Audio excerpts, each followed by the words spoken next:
We're back at it again. Welcome into the 49ers Report. My name is Chase Sr. Here's everything that's coming up. Niners making multiple roster moves here today. We have a Jauan Jennings injury update, which is actually positive. San Francisco has their new kicker to replace Jake Moody. We'll do a scouting report on the new place kicker for the Niners. And do the Niners have a Trent Williams problem? He was not good in week 1, and you might be surprised by how bad he was against the Seattle Seahawks. Before we get into all of that, subscribe to the channel. It's free. It keeps the lights on in the studio. It keeps the content free. Plus, you become a more informed Niners fan. And on this program, you always have a voice. We're always going to keep it real as well with really elite content here on YouTube. We're 428 people away from 168,000 subscribers. So lock us in and hit that sub button. As for some of the Niners roster moves here today, tight end George Kittle placed on injured reserve with that hamstring injury. He caught that first touchdown of the year. Then he ran a vertical route shortly thereafter. Didn't see him again. And so he has to miss at least the next 4 games for San Francisco. Going to come back at some point in October. Best case scenario, obviously. Also, San Francisco making this move official that they have waived kicker Jake Moody. We'll get to who his replacement is coming up here in just a few moments. Wide receiver Robbie Chosen. Good speed, decent preseason. Let go from the practice squad. Maybe he gets an opportunity elsewhere across the NFL. And then the Niners making the Kendrick Bourne signing officially official. And speaking of Kittle here, we saw Luke Farrell and Jake Tonches really step in replacing Kittle after he went out with that hamstring injury. Luke Farrell is more of a blocking tight end, but he had that huge catch late when he got crunched and sandwiched between a couple of defenders. And so he's going to elevate up the depth chart. So too will Jake Tonches, who had a couple of big grabs in that game, including the game winner from Brock Purdy, which I still think is an underrated play. Sometimes you just have to give your guy an opportunity to make a play. Tonches did that. 6'4", 240. He snatched it away from Tariq Woolen at 6'4", 210. That's what you call a 50-50 ball. And so Farrell and Tonches going to get a bulk share of the targets at that tight end spot.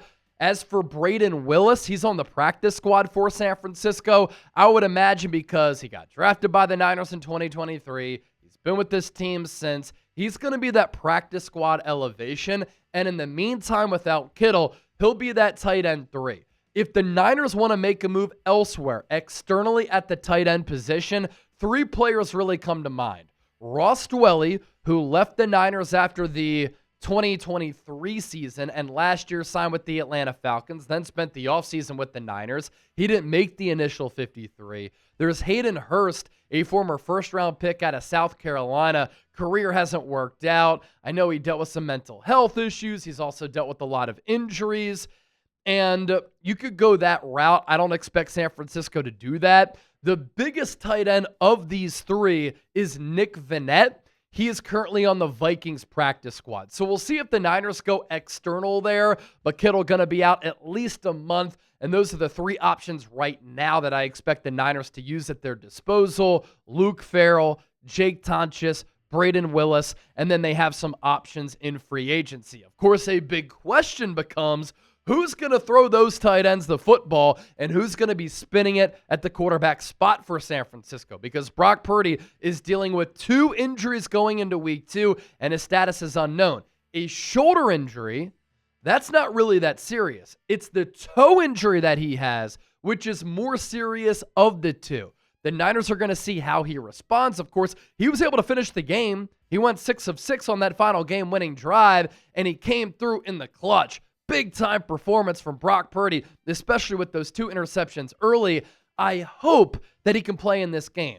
Just for added continuity, he's fun to watch. You made a huge investment in Brock Purdy, but I want to see him spinning the pill to the likes of Ricky Pearsall, Jauan Jennings, and Kendrick Bourne, with Christian McCaffrey in the backfield, making do at the tight end spot and elevating his teammates. Everybody likes to say, Purdy is carried. Was he carried on Sunday? No. He did the carrying, and he carried that Niners offense.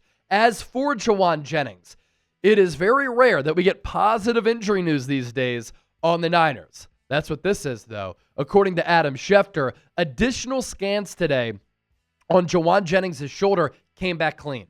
MRI yesterday, clean. 49ers wide receiver avoided any significant injury, according to source.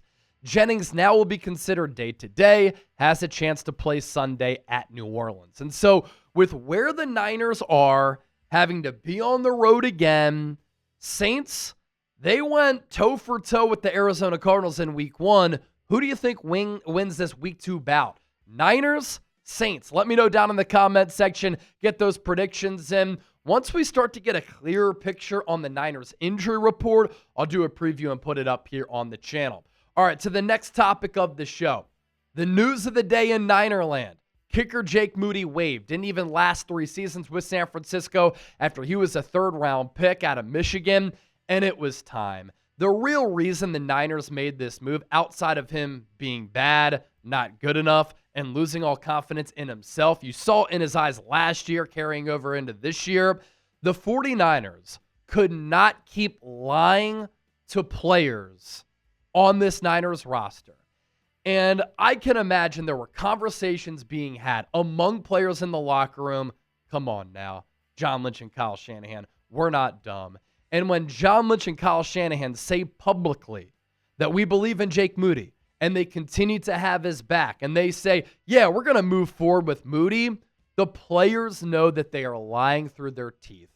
And when you keep lying like that, and if you were to keep trotting Moody out there when he's clearly not capable of being the kicker for this football team, you run the risk of losing the locker room because you're lying, you're not being upfront, and you're not being honest. And can you imagine what would have happened for all of these players who are putting their bodies on the line if Moody actually cost them a game? You came this close to him costing you this Week 1 game to kick off 2025. You couldn't let it linger. Of course, the question now becomes, who replaces Moody? We do have our answer to that question. It's not going to be Greg Joseph, who is with the Niners through a small portion of training camp competing with Moody. He obviously overlapped with current Niners special teams coordinator Brant Boyer when they spent some time together with the New York Jets. But I don't think that he was good enough to be the kicker for this team, especially from 50-plus, where in his career, 17 of 30, 56%. Matt Mayoko, NBC Sports Bay Area, had reported earlier before the Niners made their move at kicker, I'm hearing the Niners' new kicker will not be Greg Joseph, who is with the team in the offseason and early in training camp. No official word yet who will replace Moody. Well, we now know. Earlier today, it was reported that the Niners were going to bring in Eddy Pineiro for a workout. He made 89% of his kicks the last 3 years with the Panthers. He kicked under Niners special teams coordinator Brant Boyer in 2021 with the Jets. And after a workout, he probably made a couple of kicks. He split the uprights, and Kyle Shanahan, John Lynch said, that's enough. It's better than Moody. We're going with Eddy P, because that is who is replacing Jake Moody. Adam Schefter breaking the news here just moments ago on this Tuesday afternoon that the Niners are signing the veteran kicker, according to his agents, Drew Rosenhaus and Robert Bailey. I like this move for San Francisco. Earlier today, after we got the news that Moody was getting let go, I had him on my list of potential Moody replacements. He's 111 of 126 in his career, good for a field goal percentage of 88.1%. He's 32 of 41, 40 to 49 yards. He is pretty solid with the long leg, 11 of 14 on kicks of 50-plus yards. And so the Niners bringing in Eddy Pineiro to replace Jake Moody. Hopefully he brings them consistency. Hopefully he brings them the clutch gene, and hopefully he can be better than Jake Moody, because Eddie, we're watching closely. We have PTSD from the Jake Moody experience. Predict it down in the comment section. Will Eddy Pineiro, whose family came to America to Florida from Cuba, be better than Moody? B for better, W for worse. Once again, join the conversation down in the comment section right now. Get it on and poppin'. Our sponsor for today's 49ers Report, brought to you by PrizePicks. You and I make decisions every day, but on PrizePicks, being right can get you paid. Don't miss any of the excitement this season on PrizePicks, where it's good to be right. Ladies and gentlemen, this is the #1 daily fantasy sports app. You can win big up to 2,000 times your money, available across the country in 45 states, and it's easy and exciting daily fantasy. And if you download the app, create an account, and use the link, prizepicks.com/CLNS, and the code CLNS, you get $50 after you play your first $5 lineup. It's very simple to play. You just pick more or less on 2 to 6 player stat projections. If you get your picks right, you could cash in. PrizePicks is also the best way to get action on sports in more than 40 plus states. And they put their users first. All withdrawals, fast, safe, and secure. PrizePicks offers Venmo, Apple Pay, MasterCard, and more for quick and easy deposits right into your account. I always like their specials as well. And our lineup going into some Thursday night football, Green Bay, Washington, big game inside the NFC. Let's go with Ja'Cory Krosky-Merritt, more than 41.5 rushing yards for the Commanders. Jaden Daniels, more than 225.5 passing yards. And then Josh Jacobs, here's the special, more than a half rushing or receiving touchdown. You want a bonus one? Travis Kelce, more than a half receiving yard.